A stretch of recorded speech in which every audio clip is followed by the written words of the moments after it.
My name is Meaghan Birnie, and I am a co-founder and director of communications and secretary of the board at Morgan's Message. I'm Aberle Bridges. I am the treasurer and director of merchandise, and Morgan's twin sister. So what inspired both you to be a part of this mission? Well, it was Morgan. I mean, it started actually on our 23rd birthday weekend. The founders came over to our place, and we were just in our front yard just talking about something that like maybe Morgan would have wanted or Morgan would have needed, and then it just kind of like organically, like I don't know, we were all just kind of talking about like how, like what could we have done differently, or like what's something that like Morgan could have used or needed. And it all started with just the idea of like, we think that maybe she would have liked to hear other people's stories. And so it was originally just going to be a podcast. But I mean, with Meaghan being one of Morgan's closest friends since middle school, and me being her twin, we were both just like, we're a little bit of busybodies. We're like, we need to do something. Yeah. Basically, we couldn't just like sit around. We needed to do something, and then just organically, Morgan's Message kind of came up. Yeah, and I'll expand off what Aberle said, but I think a lot of it was, if Morgan knew that there were other athletes, maybe role models that she looked up to, or even people on her team that were vulnerable and shared some of the things that they were undergoing or battling with, that she may have come forward and shared some of the feelings that she was having, especially following her injury, where she tore her ACL, MCL, and meniscus all at the same time. So we think if she knew that other people had these struggles, even somewhat of a struggle, that maybe she would have come forward. And we've learned that through the past 3 years of Morgan's Message, that there are way more than expected of student athletes who have had struggles under the whole mental health umbrella. A lot of people hear mental health and they first think of depression. And there's so many other aspects that fit under the mental health umbrella other than depression. So we think, again, if she knew that, maybe she'd still be here. So we're making it our mission to ensure that any other athlete that is facing similar challenges that Morgan underwent has this outlet or space where they can hear from others. What does Morgan mean to the both of you? I don't even know where to begin. Yeah, that's a big one. I mean, when she was here, she was a best friend. She was someone who would just send the most random messages just to make you smile, out of the blue. You can go a few weeks without talking, and all of a sudden, next thing you know, at your college house, a big bucket of popcorn with a funny note on top of it just shows up out of the blue. It's her way of saying, I love you and I'm here for you. But she was always just someone who challenged me to be a better person.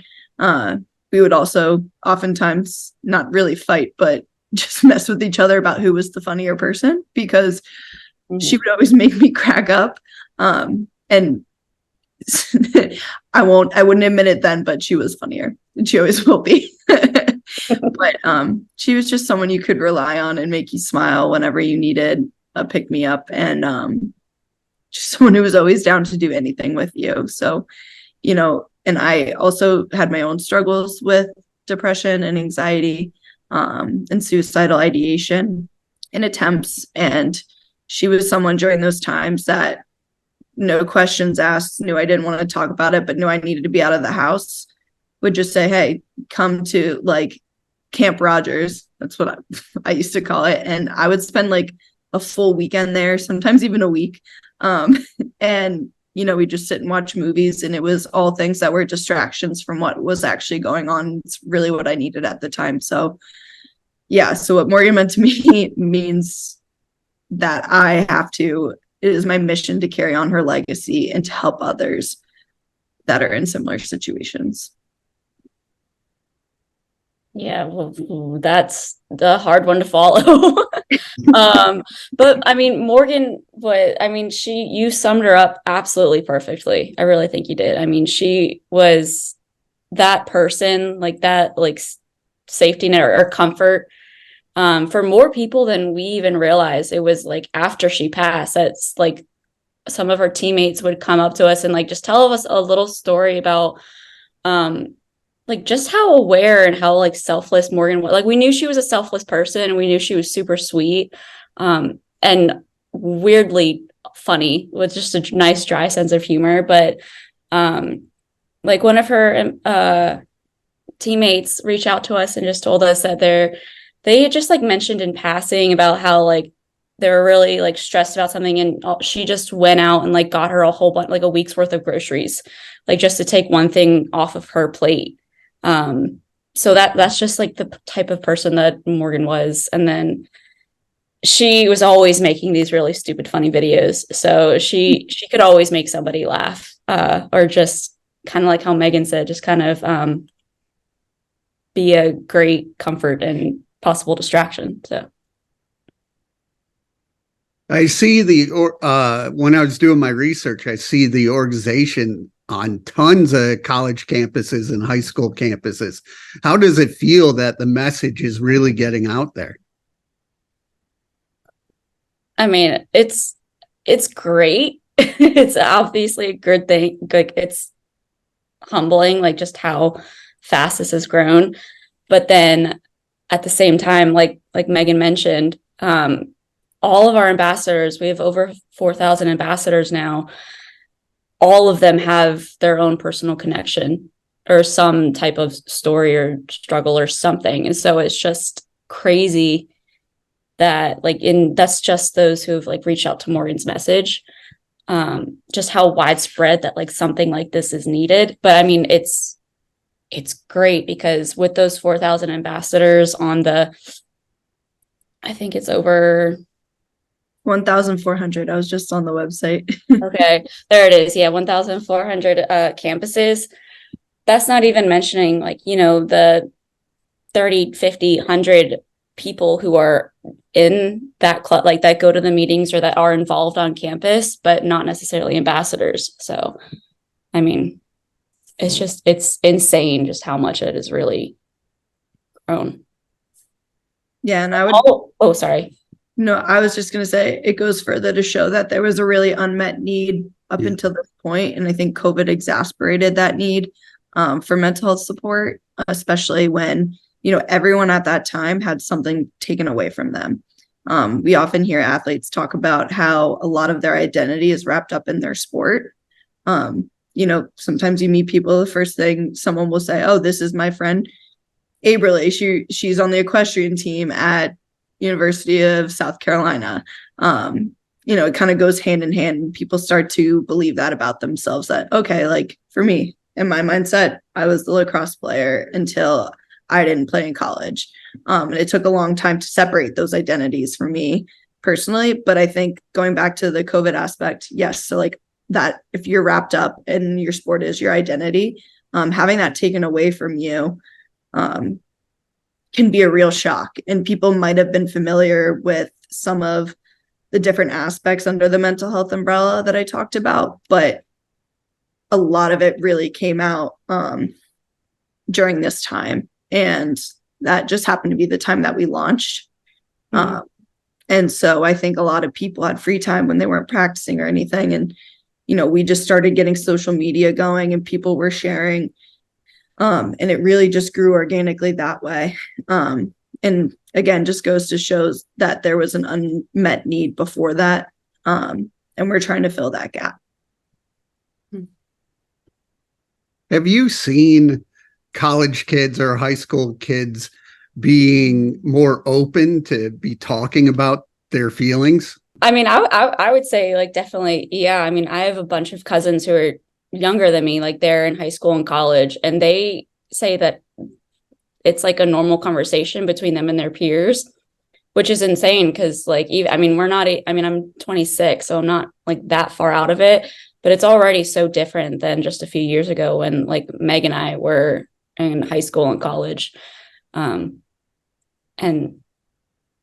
so yeah, I think it's great that people are being more open about it. So And I do think there's a generational difference between, even our generation compared to the generation that's in high school right now, and our parents' generations, and goes far beyond that. Mental health and all the aspects of it were never talked about, at least in my health classes in school.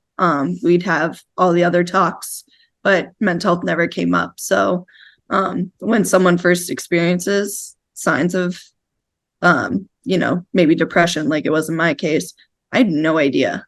I thought I was just sad all the time. And that I didn't know there was a name for it. And I think it's because, especially our parents' generation, if we weren't talking about it when we were in high school, they definitely weren't. And that means that their parents absolutely were not. And I come from a New England based family, so there's just that Northeastern stubbornness already there to push through. But I think with this generation that's currently in schools now, it's taking the students and the leaders to make these changes and make sure that these conversations are happening. And that's something we are seeing through our programs. I think more people have been willing to share their stories and we've seen that through our podcast, The Mental Matchup. And we also have a blog for stories that people will submit.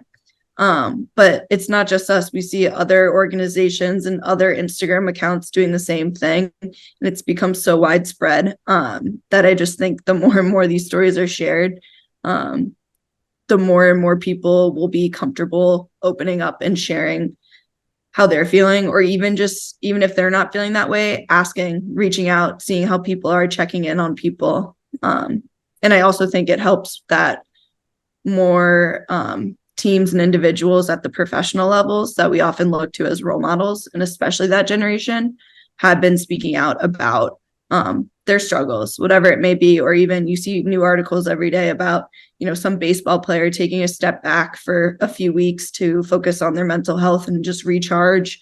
Some people retiring altogether from their sport.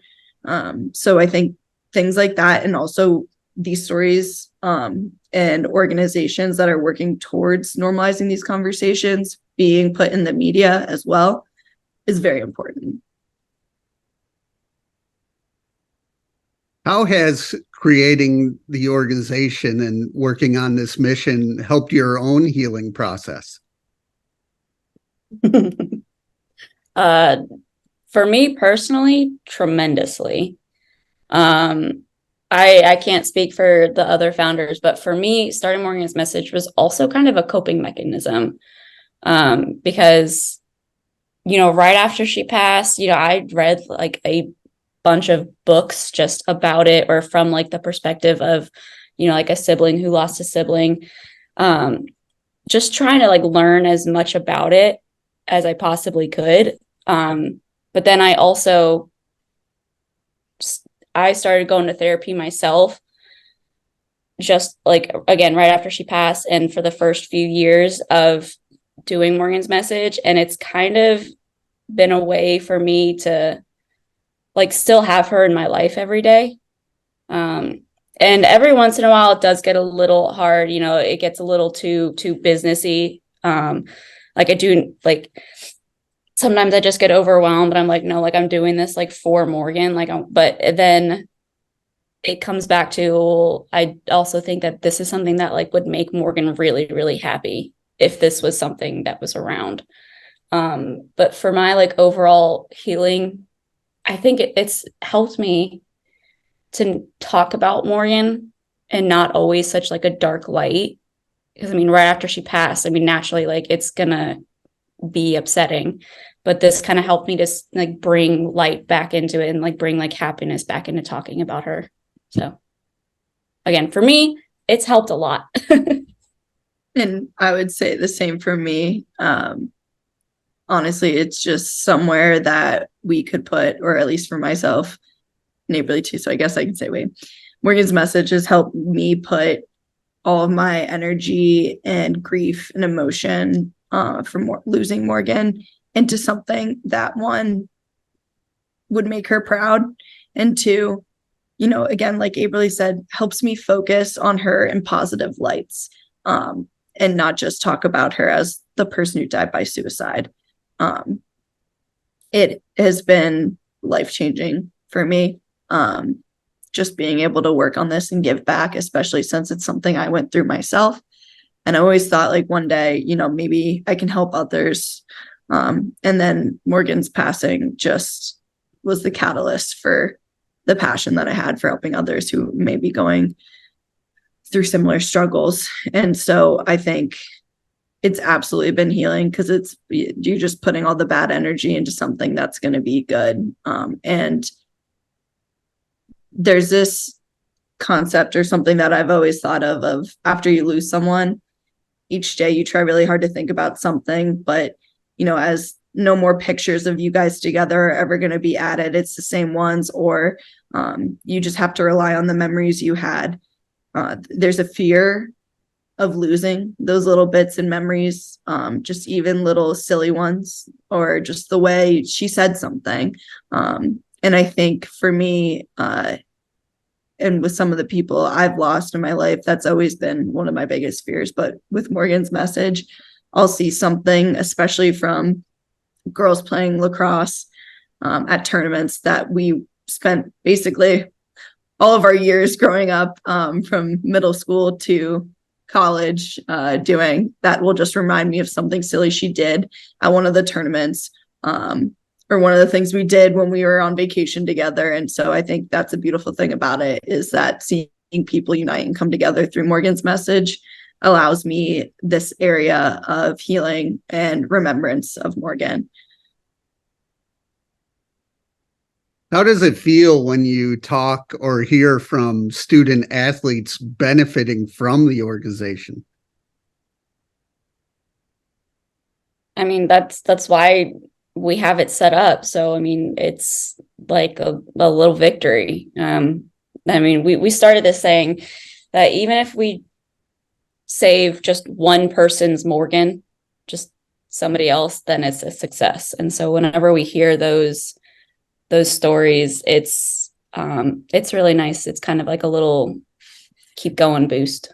So Yeah. And I would say also, I run the social media, so Instagram is the big hit for the high school and collegiate age student athletes, and just humans in general. Yeah. But when they reach out and they share a story, I get long paragraphs in the DMs about what this means to them and how much they want to help and get involved.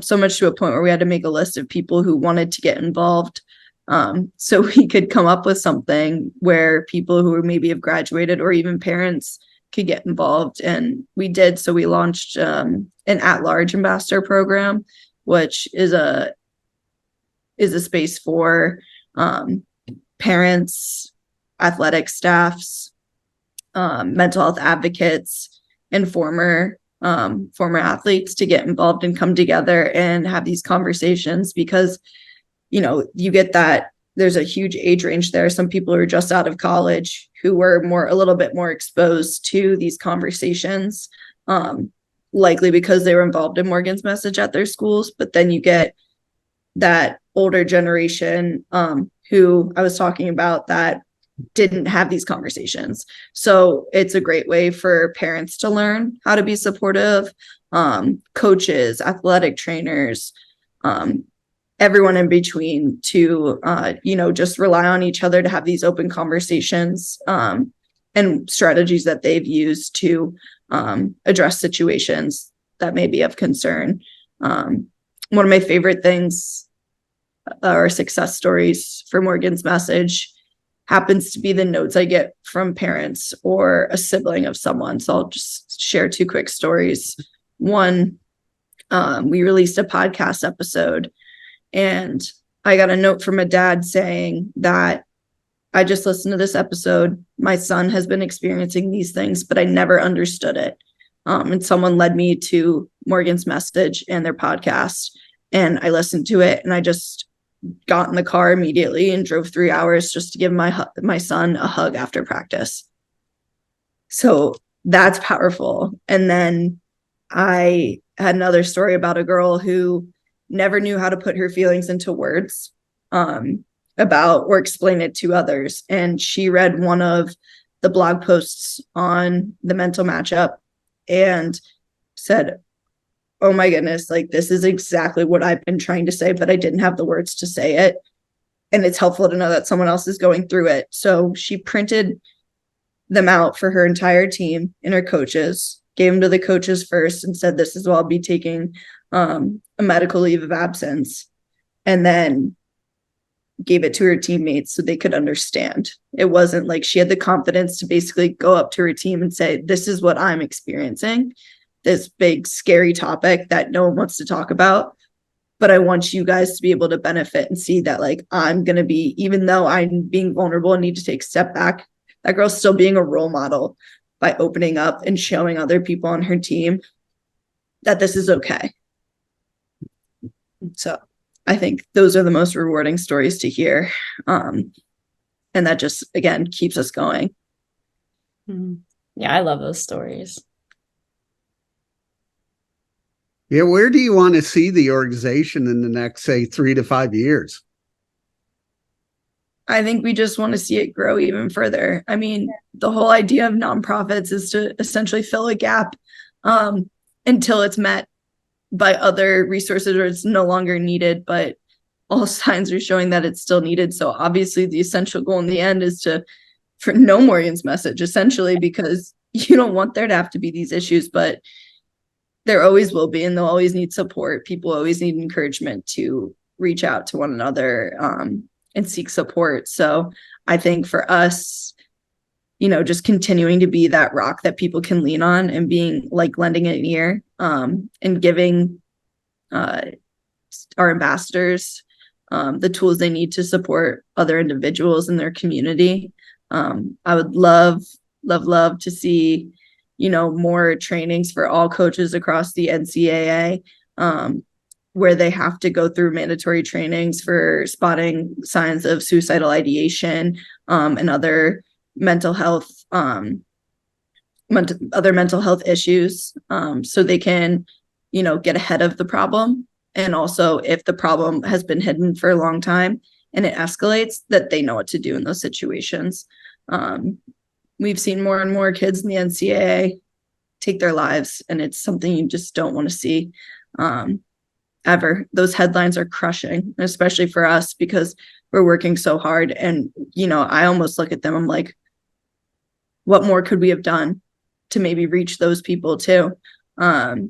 So I think our goal is, we want no one else to lose their Morgan. And that will remain the same as we continue. How can people reach out and learn more? We've got our Instagram, Twitter, LinkedIn, Facebook, but then we also have our website, morgansmessage.org.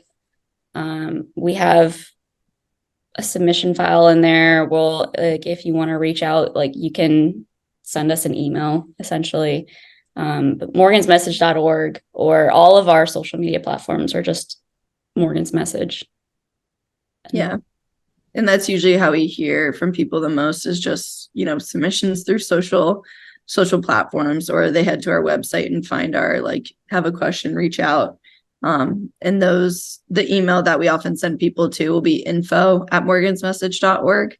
And, we get information about people wanting to do fundraisers, or they're holding a golf tournament and they want to donate some of the money raised to Morgan's Message. We have people who want to get involved or seeking more resources. So we are really just doing the best we can for not being clinical in nature. But we do have a medical advisory board now. So that is very helpful for, sending people to the right resources and giving them information that is clinically backed. So that's very great. But yeah, we welcome anyone to reach out to us, whether you're an athlete or not. Come our way.